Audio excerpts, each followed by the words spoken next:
à tous, je suis Claire Laplace et je vous souhaite la bienvenue dans La Boussole, le podcast des parcours qui ne perdent pas le nord.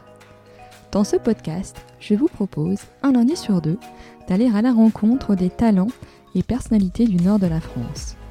Je suis persuadée que le succès se construit partout et c'est cette conviction que je souhaite partager avec vous. Tout d'abord, si le podcast vous plaît, n'hésitez pas à le partager autour de vous sur les réseaux sociaux et à lui attribuer une note 5 étoiles sur Apple Podcast. Cela m'aidera à faire connaître La Boussole et à développer le podcast.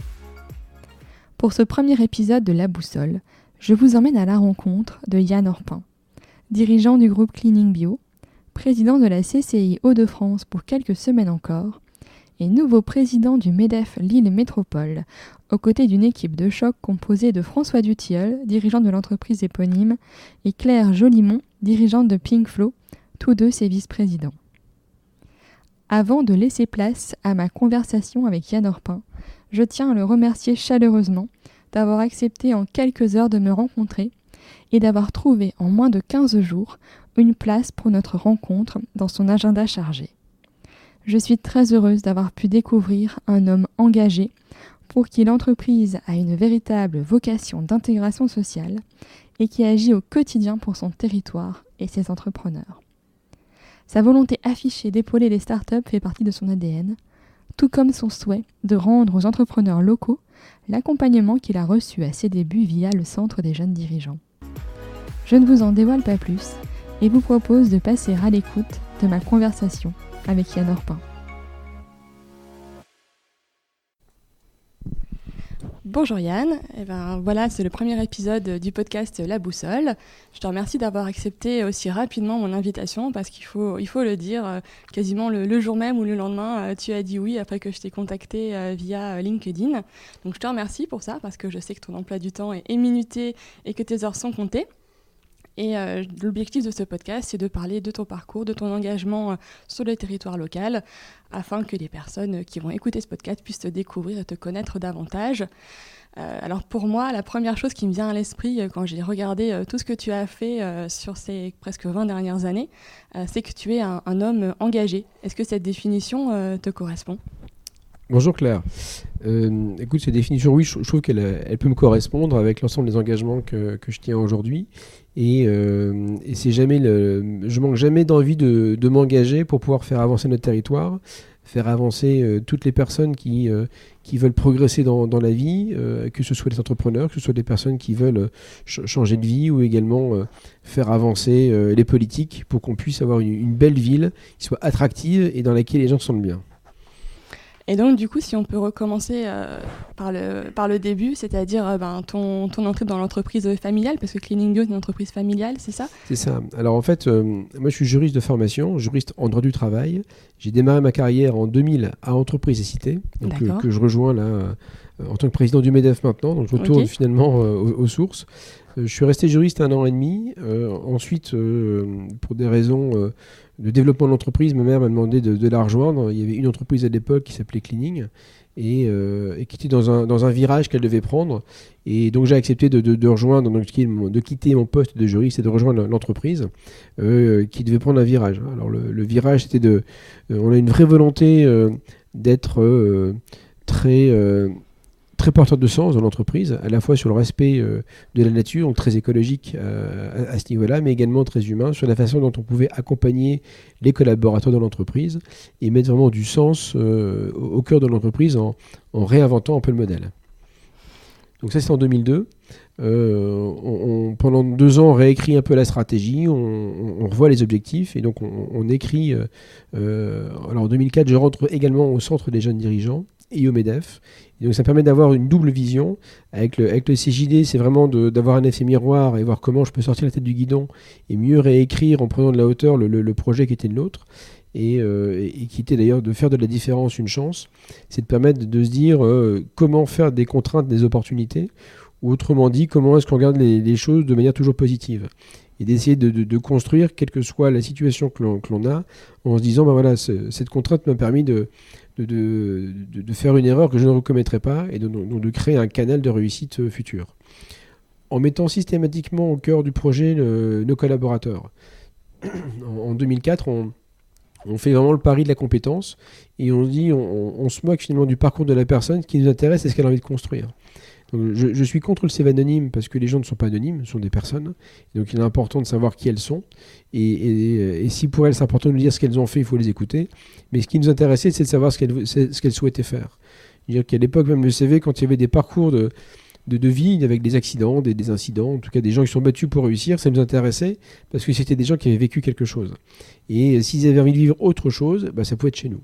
Je me souviens je crois que c'est en 2004 où on recrute un comptable qui était maçon, mais qui, pour des raisons personnelles, ne pouvait plus être maçon, et donc avait toujours rêvé d'être comptable, et donc on lui laissait sa chance, même s'il n'avait pas fait d'études, mais il était excellent comptable pendant 10 ans chez nous, puis après il a créé son entreprise. Et on a plein d'exemples de gens qui avaient un projet de vie qui correspondait un petit peu à ce que nous on pouvait, dans lequel ils pouvaient s'épanouir dans notre entreprise. Et donc on a pris ce virage de l'entreprise sur cet aspect-là, sur le côté vraiment humain, avec une vraie volonté claire qui était de ne pas s'arrêter à la frontière du contrat de travail. Donc quand on embauchait, on n'embauchait pas un salarié, on embauchait une personne. D'accord. Et l'intérêt, c'était de ne pas être hypocrite, c'est qu'on ne peut pas être bien dans la boîte si on n'est pas bien chez soi. Et donc c'était de trouver un équilibre entre la vie privée et la vie professionnelle. Et donc on avait appelé ça le management sans frontières, parce qu'on ne s'arrêtait pas à la frontière du contrat, ce qui pour nous n'avait pas de sens. D'accord. Et donc on a créé un écosystème autour de ça, avec des logements, avec des huissiers, avec toutes les personnes, tous les acteurs de la société civile qui allaient pouvoir accompagner nos collaborateurs dans la réussite de leur projet et les accompagner dès qu'ils avaient rencontré une difficulté avec un acteur de la société. D'accord, ça marche. Et donc du coup, cette entreprise-là, tu l'as faite grandir aussi en l'espace de 17 ans. J'avais lu que tu avais réalisé pas mal d'opérations de croissance externe pour grandir. C'est ça. Ça s'est passé par phases successives. C'est ça, alors, ou par opportunité. Par exemple, en 2002, on rachète une entreprise qui avait une spécialité à l'époque, qui était le nettoyage des escaliers des parties communes. L'activité évolue maintenant. Ensuite, en 2009, on a créé, donc il y a eu d'abord Kling. Ensuite, en 1996, il y a eu Prestanet en 2002. On a créé Cleaning Bio en 2009. Cleaning Bio en 2009, pourquoi ? Parce que ça faisait longtemps qu'on cherchait des produits écologiques. Et enfin, l'Arbre Vert sort ses premiers produits. Et on est les premiers clients de l'Arbre Vert en France pour pouvoir nettoyer de manière écologique. Et même si c'était plus cher, on n'augmentait pas nos prix parce que c'était une vraie conviction de notre part que de pouvoir accompagner nos clients dans la partie écologique, dans la partie humaine. Parce qu'on avait aussi un grand programme à cette époque-là sur le handicap pour embaucher des gens qui étaient un peu différents, mais qui étaient tout aussi compétents et plus motivés que les autres. Et donc en 2009, Cleaning Bio incarne parfaitement cet état d'esprit. Et en 2 mots, on pouvait avoir à la fois l'objet de notre activité et aussi le sens qu'on voulait y mettre. Et derrière, alors c'est le côté bio pour le côté écologique et humain. Et donc on prend un vrai virage là-dessus. On se spécialise notamment dans le nettoyage de crèches. Et l'entreprise fait, je crois, en 3 ans, 1,5 million d'euros de chiffre d'affaires en travaillant sur ce créneau-là. En 2014, on rachète une entreprise dans le Pas-de-Calais qui s'appelle Nettoyage Éco-Responsable, qui était une entreprise qui faisait un peu plus de 200 000 euros de chiffre d'affaires, dont le gérant avait des vraies valeurs et qui avait besoin d'être accompagné dans le développement de sa boîte. Et donc, c'est sur le sens qu'on s'est rejoint. Et maintenant, l'entreprise fait, je crois... va faire 1,5 million en 2019, donc elle a connu également une belle croissance. Donc voilà, donc sur la partie propreté, de ce fait, on a atteint 5 millions d'euros de chiffre d'affaires aujourd'hui, qui nous permet, c'était l'objectif qu'on s'était atteint, qui nous permet en fait de prendre un autre virage. Et ce virage-là, on l'a commencé dès 2014 également, en investissant maintenant dans des startups. D'accord. Parce que l'idée qu'on se fait, c'est qu'aujourd'hui, le monde ne peut avancer que si on est en transversalité et pas en silo. Et que si on travaille avec des gens qui sont plus jeunes, qui sont meilleurs et qui voient aussi le monde de manière différente. Et quand en 2014, on commence à investir dans de nouvelles entreprises, sur des entreprises de sens, qui travaillent avec des produits biosourcés, ou alors qui travaillent sur la qualité de l'air, qui travaillent sur, en tout cas, des modèles dans lesquels on doit réfléchir en tant que citoyen pour ne pas être hypocrite et se dire qu'on doit accompagner aussi le mouvement. Et la qualité de l'air est importante. Enfin, dans le nettoyage, ça l'est en tout cas. Et à la fois pour nos collaborateurs, mais aussi les clients qui y vivent, mais toute personne qui va rentrer dans ces locaux. Il fallait qu'on puisse être vertueux. Et donc, on a un véritable engagement, et pas juste business, mais un engagement de sens avec ces entreprises. Et donc là, maintenant, on a investi dans 5 startups. Donc une par an à peu près, c'est ça ? C'est ça, une par an. C'est un peu le rythme. Pourquoi une par an ? Parce que ça permet vraiment d'accompagner les dirigeants. La volonté, c'est pas d'essayer, mais de réussir. Et donc, c'est de les prendre sous notre aile, de les accompagner avec les services support, RH, comptabilité, pour qu'ils puissent vraiment travailler sur leur valeur ajoutée. Un peu comme sur un puzzle dans lequel vous choisissez vos pièces et nous, on met le reste. Comme ça, les gens, on sait qu'ils vont prendre ce dans quoi ils sont le meilleur et ce dans quoi ils ont envie de s'investir et de progresser. Et nous, on les accompagne sur tout le reste. Ensuite, le puzzle, ils peuvent prendre plus de pièces s'ils le souhaitent, mais de manière progressive, en les accompagnant pour qu'ils puissent réussir leur projet. D'accord. Et donc au début, tu parlais aussi de ton engagement au niveau des instances, on va dire, régionales, donc au MEDEF. J'avais vu que tu avais été chargé des nouveaux arrivants, donc du coup, tu avais un rôle pour rendre le MEDEF local attractif pour les nouveaux arrivants, c'est ça ? Alors ça s'est arrivé en 2014, mais alors si on redémarre en 2004 sur mes engagements sociétaux, donc j'ai démarré au CJD en 2004 et donc au MEDEF. D'accord. J'ai pris des mandats au MEDEF, notamment au tribunal des affaires de sécurité sociale pour notamment juger tout ce qui est contre l'URSSAF, maladies professionnelles, donc pour avoir une vraie connaissance des problématiques des entreprises et de voir aussi comment elles étaient jugées. Alors j'ai pris d'autres mandats pour bien connaître le tissu économique. Au CJD, je me suis formé. À la fois sur la façon dont on peut mettre en place la stratégie, comment on peut en effet miroir devenir son propre coach avec une formation qui s'appelle Copernic. Et donc j'ai vraiment fait un parcours de 10 ans qui était vraiment extrêmement riche et qui a fait de moi celui que je suis aujourd'hui. Et si je ne l'avais pas fait, je n'en serais pas là assurément en 2019.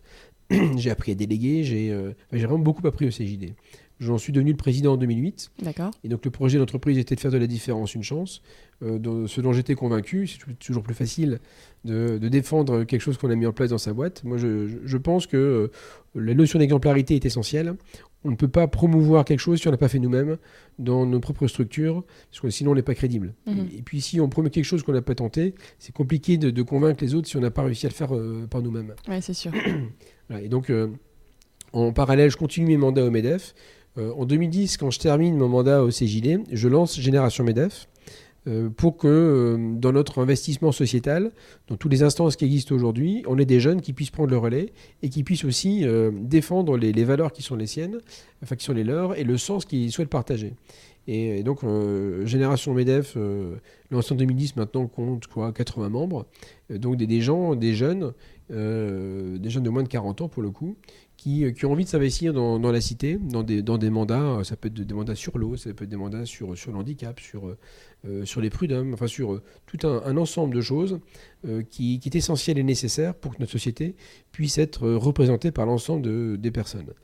Donc au MEDEF, je lance Génération MEDEF en 2010, que je quitte en 2014 pour prendre la vice-présidence du MEDEF de l'île Métropole aux côtés de Frédéric Motte. D'accord. Et là, je prends une vice-présidence en charge des adhérents avec la volonté d'expliquer qui on est. La difficulté qu'on a aujourd'hui, c'est que le MEDEF a une image d'Épinal qui essaie de défendre uniquement les grosses entreprises et qui est absolument erronée puisqu'on a 2000 adhérents et sur les 2000 adhérents, 1800 sont des PME de moins de 50 collaborateurs. On a évidemment des grosses boîtes, mais c'est l'arbre qui cache la forêt. Et c'est cette forêt que je souhaite défendre, l'arbre aussi évidemment, mais la forêt de PME qui a besoin d'être accompagnée, qui a besoin d'être représentée et qui a besoin d'avoir des leviers de réussite pour que la finalité qui est la leur et qui est la nôtre, c'est de leur permettre de réussir leur projet.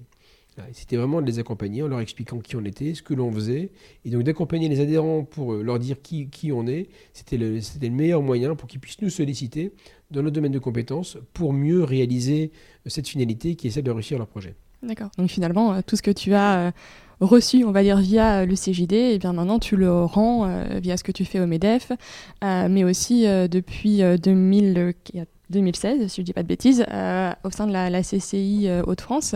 Alors moi, ce qui m'avait marqué quand tu avais présenté ta liste, et ce que j'ai lu à l'époque, c'est que tu avais une liste qui était à la fois paritaire et renouvelée à 70%. Je pense que ça, c'était quand même un enjeu pour toi, et c'est peut-être ce qui a fait aussi le succès de la liste que tu avais menée pour la CCI. Alors, la Chambre de commerce, la raison pour laquelle je me suis investi, c'est pareil, c'est que c'est une belle institution. La CCI Grand Lille, c'est quand même une CCI qui part de Douai, passant par Lille évidemment, mais Armentières jusqu'à Saint-Omer. Et il est important aussi d'aller aider les territoires autour de Lille. Lille n'est pas une fin en soi, elle doit être une locomotive pour les autres. Et il ne doit pas y avoir... il faut une humilité de la part de ce territoire et une obligation qui est celle d'accompagner les autres territoires dans leur réussite.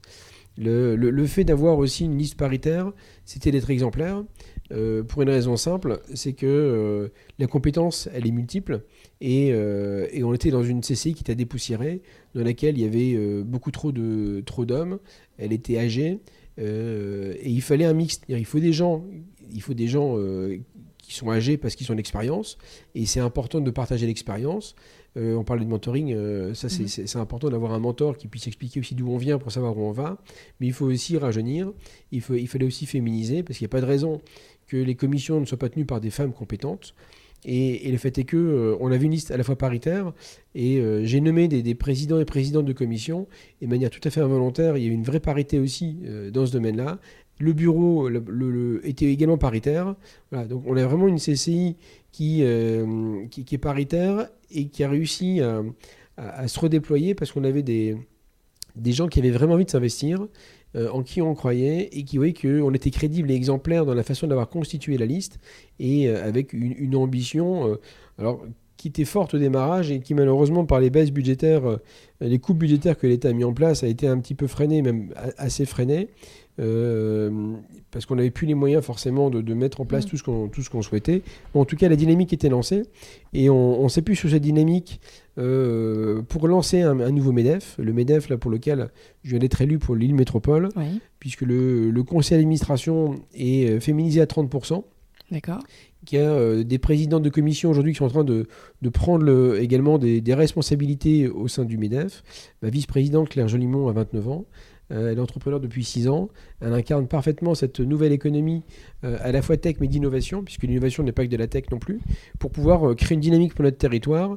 Et surtout, la clé de la réussite pour notre territoire, c'est de travailler de manière transversale. C'est-à-dire qu'il ne faut pas qu'on y aille seul, il faut qu'on chasse en meute. Et quand je dis en meute, c'est positif, c'est qu'on y aille tous ensemble, le monde économique, institutionnel, politique et même associatif, pour faire réussir notre territoire. Il faut arrêter de vouloir essayer de tirer à son profit la réussite d'un projet. On s'en moque. L'important, c'est que le projet réussisse. Dans ce cas-là, ce qu'il faut aussi, quelqu'un a une bonne idée, c'est qu'il le partage et que tout le monde porte l'idée. Voilà, c'est ce qu'on a réussi avec l'île 2004, c'est ce qu'on avait tenté aussi avec les Jeux Olympiques, où il y avait une vraie dynamique qui avait été lancée. On doit retrouver cet état d'esprit. On doit retrouver cet esprit de conquête, de réussite du territoire, sans avoir besoin de savoir qui a eu l'idée au démarrage. Voilà. Et c'est comme ça qu'on va réussir. Je sens que le terrain aujourd'hui est propice pour assurer cette transversalité. Sinon, j'y serais pas allé. En tout cas, je serais pas allé au MEDEF si j'avais pas senti cette capacité que nous avions à pouvoir nous réinventer, pouvoir travailler ensemble au profit vraiment de la réussite de notre territoire aujourd'hui, qui a vraiment besoin de cette dynamique. D'accord, ça marche. Et donc du coup, tu es aussi, pour parler de ta partie un peu plus perso, tu es aussi papa de 3 filles. Oui. Et donc dans cet emploi du temps bien rempli, est-ce que tu arrives aussi à te dégager du temps pour ta vie de famille ? Comment est-ce que tu gères aussi tous ces différents mandats, ton engagement, ton entreprise ? Est-ce que tu arrives à mixer tout ça ? Alors pour l'entreprise, oui, j'ai la chance d'être dans une boîte familiale, et quand j'ai eu la proposition avant de m'engager dans la présidence de la Chambre de commerce ou du MEDEF, j'ai d'abord demandé à ma mère si elle était prête à continuer à s'investir dans l'entreprise, parce qu'il faut quand même continuer à développer l'entreprise et à la faire vivre. Et donc, comme elle a dit oui, ça me permettait de pouvoir accepter de m'engager dans des mandats. Et évidemment, j'en ai parlé aussi à la famille, parce que c'est un sujet qu'on doit prendre ensemble. Et pareil, comme la réponse était positive, je me suis engagé. Si elle avait été négative, je n'y serais pas allé.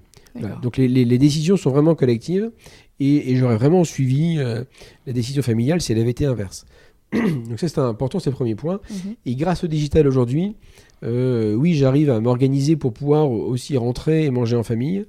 Évidemment, on retravaille ensuite, mais le fait de réussir à travailler à distance a facilité l'engagement qui fut le mien, parce que où que je sois, je peux travailler pour n'importe quelle structure. D'accord. Et c'est ça l'avantage. Les gens ne savent pas forcément quand je suis au téléphone où je me trouve physiquement. Par mail, c'est pareil. Et évidemment, il y a des rendez-vous physiques, mais là, on arrive à s'organiser par des créations de plages complètes pendant lesquelles je ne fais que du rendez-vous physique, et pour tout le reste, j'arrive à le faire à distance. Avec les moyens technologiques, aujourd'hui, c'est possible.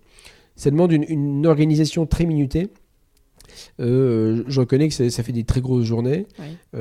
Maintenant, comme c'est passionnant ce qu'on vit, je ne sens pas la fatigue. Je me nourris aussi de cette énergie que les autres me partagent, mais également de porter tous ces projets, c'est extrêmement dynamisant. Ce sont comme des actes positifs. Donc on tire des choses vers le haut et donc c'est surtout le négatif qui pourrait nous pomper l'énergie. Et là, j'ai vraiment le sentiment de partager des choses positives avec les autres qui me le renvoient.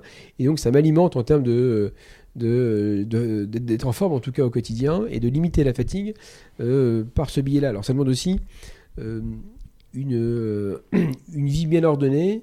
Je ne fume pas, je ne bois pas, je fais du sport et je fais attention à ce que je mange. Voilà. Ouais. Et c'est important d'avoir cet équilibre parce que si je ne faisais pas attention à tous ces éléments-là, je ne pourrais pas tenir le rythme qui est le mien aujourd'hui. Mais bien manger, bien s'alimenter, c'est vraiment important. De faire du sport aussi pour libérer un peu toutes ces toxines et tout ce qu'on a Libérer les vécu. tensions. Voilà, exactement. Et puis pouvoir repartir sereinement, c'est important. Et aussi d'avoir cet équilibre avec la famille pour aussi trouver cet équilibre global. Et en termes de pratique sportive, tu pratiques quel sport du coup? Alors je fais du vélo, mais du vélo d'appartement très intensif pendant 1 heure le samedi, 1 heure le dimanche pour vraiment libérer toute l'énergie. Et en 1 heure, vraiment dépenser le maximum de calories pour aussi tenir la forme. D'accord. Ça marche. Et j'avais lu aussi que tu t'étais engagé dans ce qu'on appelle le territoire zéro chômage, qui est un projet, je crois, du département, c'est ça pour Alors c'est même un projet national d'accord. qui est un dispositif pilote. 10 territoires en France ont été sélectionnés pour expérimenter quelque chose de nouveau.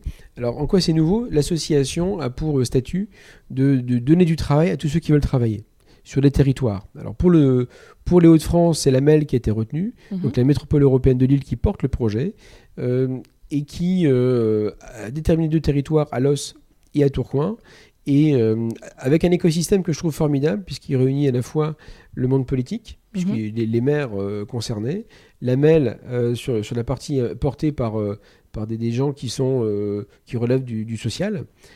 Également les associations qui ont été des acteurs de Los et de Tourcoing pour aller chercher les gens et embarquer tout le monde. Et on a un modèle qui est extraordinaire, parce qu'il réunit tout le monde, à la fois les citoyens, les associations, les partis politiques. Et ils sont venus chercher le monde économique il y a 2 ans maintenant pour boucler la boucle. Et donc on m'a proposé la présidence de territoire zéro chômeur parce que c'était la possibilité pour les gens des quartiers de taper à la porte et dire voilà, moi j'en ai marre d'être mis sur le côté, d'être mis sur le bord de la route, maintenant je veux travailler. Aidez-moi à trouver ma compétence. Il faut voir que les gens qui ont en moyenne 5 ans de chômage, qui rentrent chez nous, ont un déficit de confiance tel qu'ils ne savent même plus s'ils sont capables de travailler. Et chacun a le droit à la dignité. Chacun a le droit d'avoir un travail et chacun a le droit d'avoir sa place dans notre société. Et de créer cette dynamique dans un quartier de 6000 habitants à Los et à Tourcoing a été vraiment formidable. Je n'ai jamais vu autant de sourires quand même de gens qui ont été exclus pendant un certain nombre d'années. Ce sur quoi je suis vigilant, c'est qu'on les fait rentrer dans un train de l'espoir et il est primordial de les laisser dans le train de l'espoir. Et quand on est dans une entreprise d'insertion classique, on a des CDDI, donc c'est des contrats à durée déterminés de 18 mois, donc I pour insertion, et au bout de 18 mois, on leur demande de quitter le train de l'espoir si on n'a pas trouvé un contrat pérenne. Et donc j'étais défavorable à cette partie-là. Alors j'avais créé une bonne insertion à Montpellier, dans une SIC où j'ai pu voir comment le modèle fonctionnait. J'étais extrêmement frustré et je n'étais pas d'accord à l'époque avec la directe qui m'obligeait au bout de 18 mois à arrêter le contrat. Moi j'y vais pour accompagner les personnes, pas juste pour développer un contrat, pas juste pour développer une activité. Et c'est important que la personne au bout de 18 mois, elle se dit, quand elle voit les 18 mois arriver à son terme, elle dit ouais, qu'est-ce que je fais demain? Et si jamais elle arrête, je crains qu'elle ne quitte le train de l'espoir à vie et qu'on puisse plus jamais la récupérer. Et Territoire zéro chômeur, à ce niveau-là, est vraiment vertueux dans la mesure où le contrat est à durée indéterminée. Et donc il permet vraiment de créer de l'espoir et laisse le temps à la personne de pouvoir se former, de retrouver sa dignité, de retrouver confiance et de montrer qu'elle a une vraie compétence. Et je trouve ça formidable de pouvoir avoir ces personnes avec l'objectif qui est le mien pour le coup, c'est de remettre ces personnes ensuite à l'emploi dans une entreprise ordinaire, dans nos entreprises, qui manquent cruellement de main-d'œuvre aujourd'hui. Et là, on a une capacité d'avoir des gens qui sont motivés, qui ont confiance aussi dans la société parce qu'elle leur a donné espoir, donné une chance, et au-delà d'une chance, peut-être un contrat de travail. Et là, le conseil régional nous aide également, parce que Xavier Bertrand nous aide à trouver ce trait d'union qu'il y a entre les territoires sur lesquels on travaille et l'entreprise ordinaire en payant l'information qui validera le métier qu'il pourra exercer avec cette compétence nécessaire dans l'entreprise de demain. D'accord. Voilà. Et on a aussi le droit à l'expérimentation. Donc on expérimente des modes de management qu'on tente. On l'a fait évoluer depuis 2 ans maintenant parce qu'il y a des choses qui fonctionnent, d'autres qui fonctionnent moins. Mais c'est bien aussi de tenter des choses qui sont nouvelles, qui sont adaptées à notre époque. Et on est aussi à l'écoute des gens qui travaillent là-bas et qu'on accompagne aussi dans le management. Et donc là, on l'a fait évoluer. Et puis, si jamais ils trouvent une entreprise et que le contrat se passe mal, eh bien, ils reviennent chez nous. D'accord. Et donc, on a le droit à l'erreur, on a le droit de revenir, et puis de retenter après. C'est pas rédhibitoire si on n'a pas réussi son insertion dans l'entreprise ordinaire, et ben on recommence. Et peut-être qu'après 2-3 expériences, la personne aura mieux compris et qu'elle pourra mieux s'insérer dans l'entreprise parce qu'elle aura mieux compris l'exigence de l'entreprise, et puis nous aussi peut-être de mieux comprendre comment il faut la former en termes de compétences. On a recruté 150 personnes en 2 ans. On veut en faire autant là dans l'année qui vient. Il y a plein d'enjeux de réhabilitation de maisons dans lesquels on peut engager certains de nos collaborateurs, embaucher des gens. Là où on doit être vigilant, c'est que l'État, aujourd'hui, j'ai le sentiment qu'il y croit moyennement. Il a déjà baissé l'accompagnement budgétaire. Donc on doit être vigilant à ne pas trop recruter pour ne pas mettre en difficulté la structure. Ouais, c'est ça, parce qu'on va très vite dans le développement. Et quand on a 1 000 € de moins par collaborateur par an et qu'on en a 150, il faut bien gérer. Donc on pourrait développer plus vite. Mais on doit aussi, comme dans une entreprise, faire attention à ce qu'on fait. Bon, on y croit beaucoup, on pense vraiment, en tout cas moi je suis convaincu par rapport à tout ce que j'ai pu voir depuis près de 20 ans en termes de dispositifs, que c'est le meilleur dispositif qui existe, parce il réfléchit plus à l'aspect humain qu'à l'aspect financier. C'est comment on intègre la personne, comment on a le droit à l'expérimentation, et comment on l'accompagne dans la réussite de son projet. D'accord. Donc pour toi, l'économie sociale et solidaire, c'est quelque part c'est ton quotidien finalement dans tout ce que tu fais via Cleaning Bio, via tes engagements. C'est pas juste des mots finalement. Alors au-delà même de l'économie sociale et solidaire, je pense que maintenant l'entreprise et le BSS devraient même plus être distingués. Il faut parler d'entreprise de sens pour moi.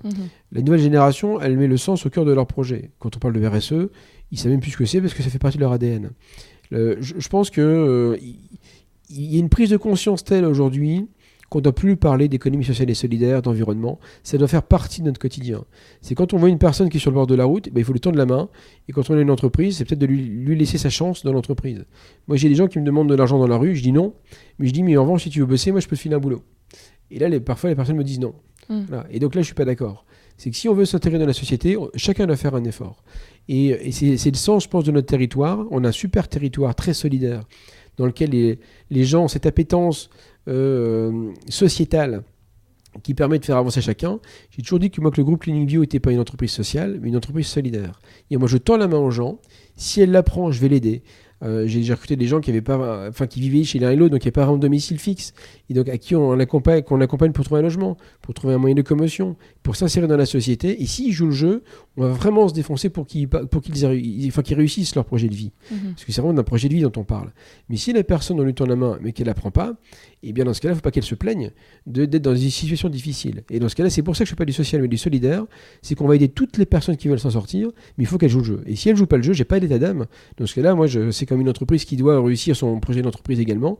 Eh bien, on va capitaliser sur ceux qui veulent s'en sortir et les tirer vers le haut et leur permettre de réussir un projet de vie. Voilà. Et c'est ça la différence. Et Territoire Zéro Chômeur est un peu plus social que je ne peux l'être dans mon groupe. Et c'est le sens, en tout cas, qui est le dénominateur commun. Mais on peut avoir du sens sur des échelles différentes aussi en fonction des enjeux. Donc je pense que le SS, j'espère qu'on n'en parlera plus demain, parce que tout le monde aura pris conscience qu'on est dans une société de sens dans laquelle on doit aider tous ceux qui ont besoin d'être aidés, mais aussi à la condition qu'ils fassent l'effort d'accepter d'être aidés. Et s'ils ne veulent pas, dans ce cas-là, qu'ils restent de l'état dans lequel ils se trouvent. Et peut-être qu'il y en aura d'autres qui sont des associations plus sociales qui prendront le soin de s'en occuper. Voilà. Mais je pense il faut que chacun fasse l'effort aussi de réussir. On peut être un peu moins exigeant à l'égard de certaines personnes, le temps qu'elles puissent s'adapter à la société. Et on le prend le temps avec ces personnes-là. On peut leur laisser 3 à 6 mois de délai pour les former, pour aussi accepter qu'elles mettent un peu de temps à arriver à l'heure. Mais à un moment donné, il faut aussi y parvenir. Et si on y arrive, c'est très bien. Et si on n'y arrive pas, tant pis. Voilà. Mais c'est dans nos gènes, dans toutes les actions qu'on peut mener, mais à différentes échelles.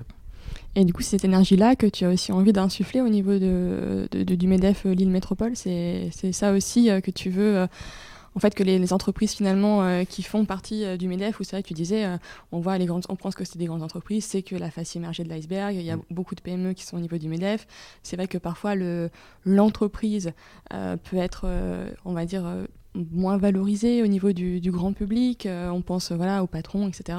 Est-ce que toi, du coup, ta vocation, c'est à la fois de faire basculer finalement les entreprises dans une vision plus solidaire et aussi de recréer du sens pour la vision globale que les personnes peuvent avoir de l'entreprise? Oui, très clairement, ça fait partie de nos axes stratégiques majeurs.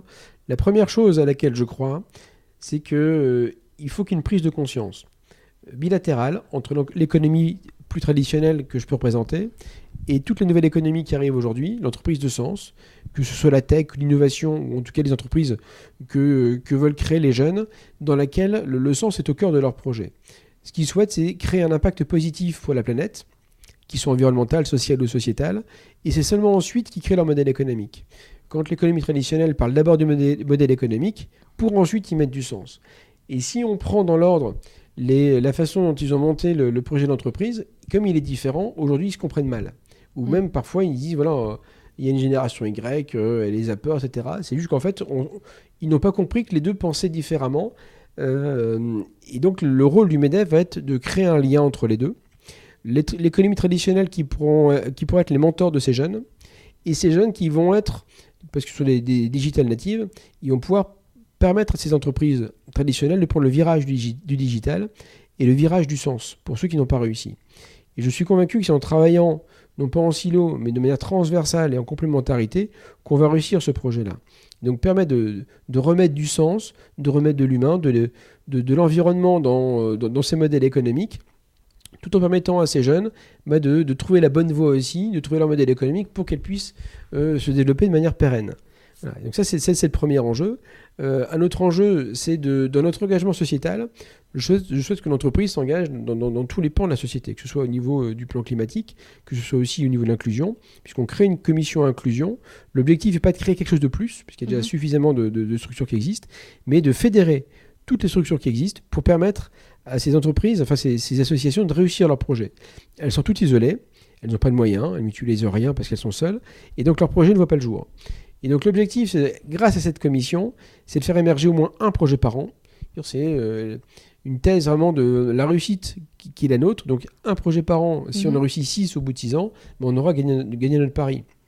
Ça peut être entreprendre dans les quartiers. Là, aujourd'hui, il y a territoire zéro chômeur dans les quartiers, mais il peut y avoir entreprendre dans les quartiers.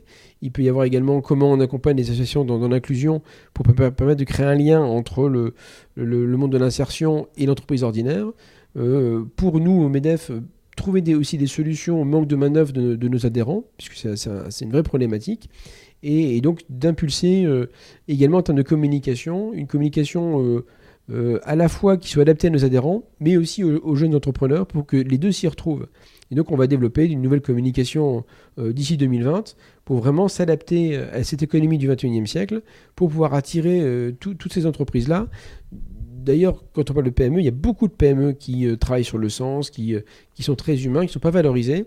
Et donc de ce fait, ils pourront partager ces projets de sens avec ces jeunes et finalement voir qu'il n'y a pas forcément tant de différence pour que les deux puissent réussir leur projet. Le premier pour prendre un virage un peu plus important sur le sens avec une meilleure explication par les jeunes générations de ce qu'ils attendent. Et puis aussi pour ces jeunes générations de voir aussi qu'il y a une réalité économique qu'il faut tenir. Et donc c'est aussi pour eux de bouger un peu l'état d'esprit pour réussir à prendre ce virage aussi qui est nécessaire dans la réussite de leur projet.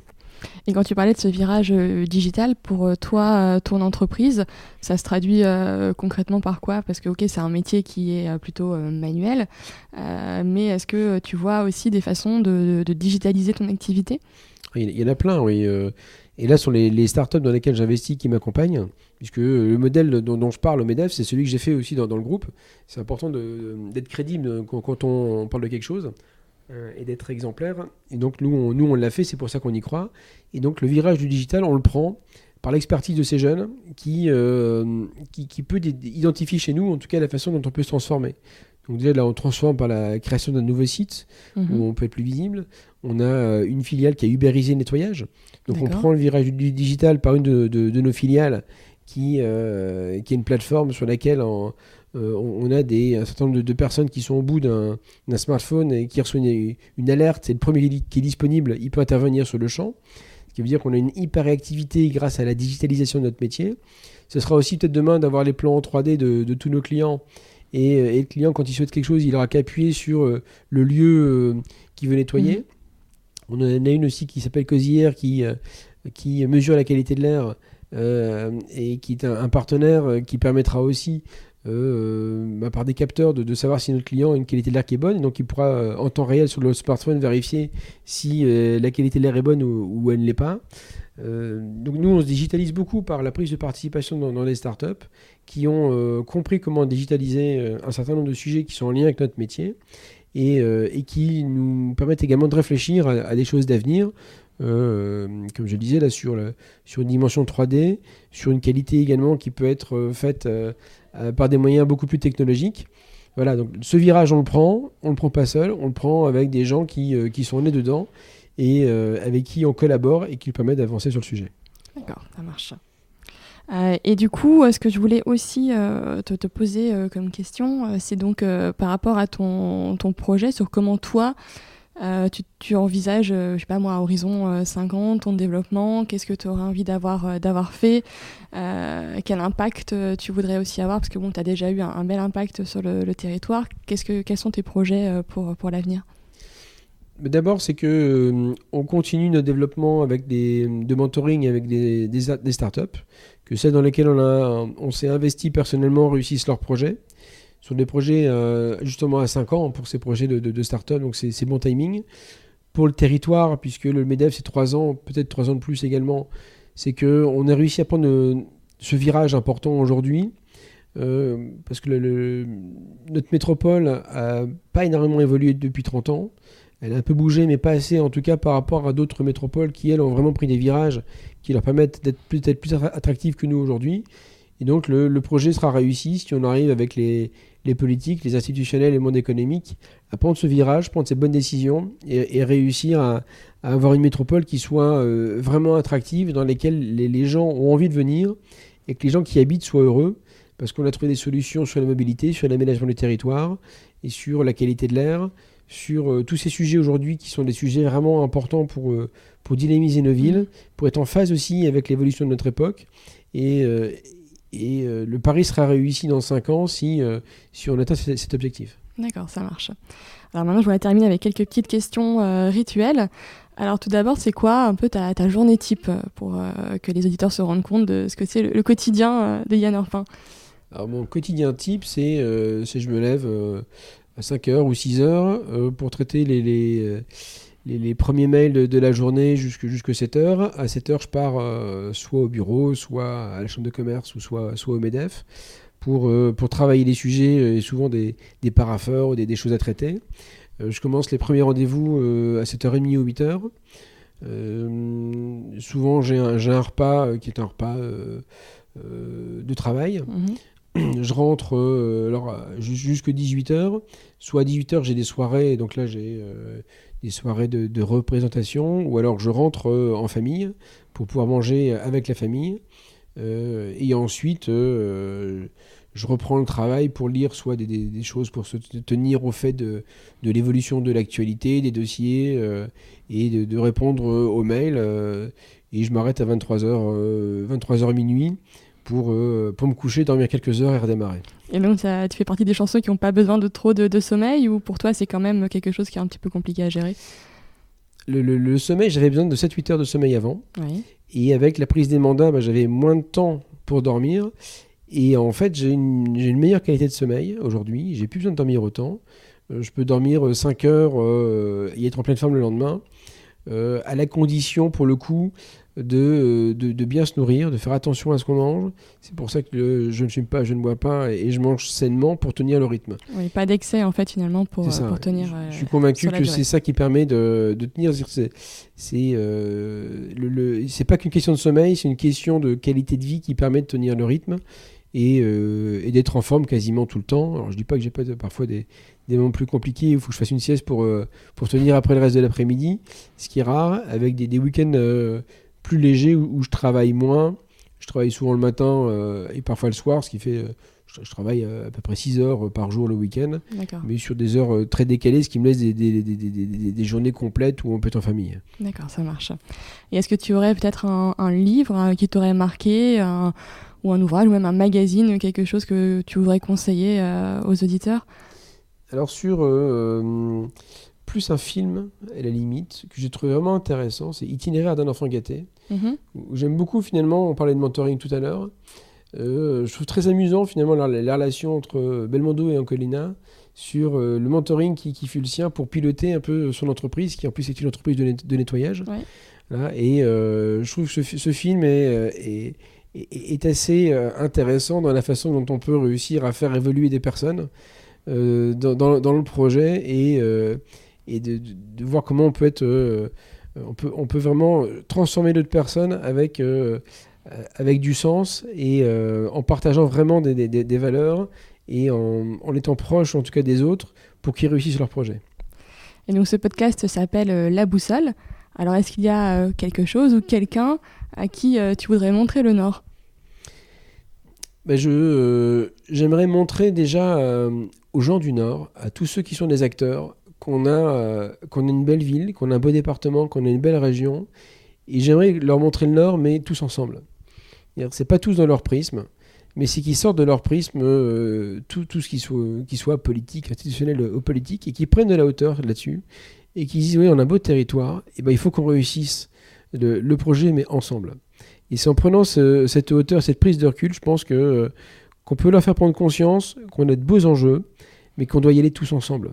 Et qu'il faut qu'on chasse ou qu'on travaille ensemble pour réussir ce projet. Et c'est à eux que j'ai envie de montrer notre territoire, parce qu'on oublie parfois le territoire dans lequel on vit si on ne prend pas un peu de hauteur. Donc finalement, pour toi, le collectif, c'est l'essentiel. Et c'est absolument essentiel pour réussir, oui. Mais écoute, je te remercie beaucoup Yann de m'avoir accordé ce temps. Je te remercie pour ta bienveillance à mon égard. Et puis je te souhaite plein de réussite dans tes nouvelles fonctions au MEDEF et puis pour Cleaning Joy, ton développement futur. Merci beaucoup. Bonne journée.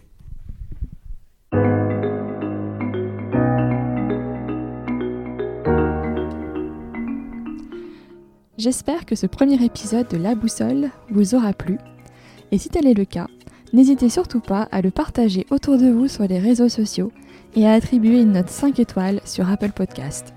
Cela m'aidera à faire connaître La Boussole et à développer ce podcast. Je vous remercie et vous dis à très vite à l'écoute de La Boussole.